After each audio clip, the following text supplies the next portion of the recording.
təbəssümdən dodaqlardan, nə hallara düşdüm, nə hallardan.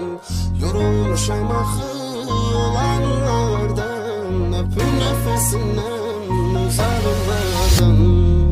Yayılıb aləmə fəryadım harayım, bir ümidim olsun hər zaman arayım. Oxşayım telini saçını darayım, öpüm şirin şirin yanaqlardan.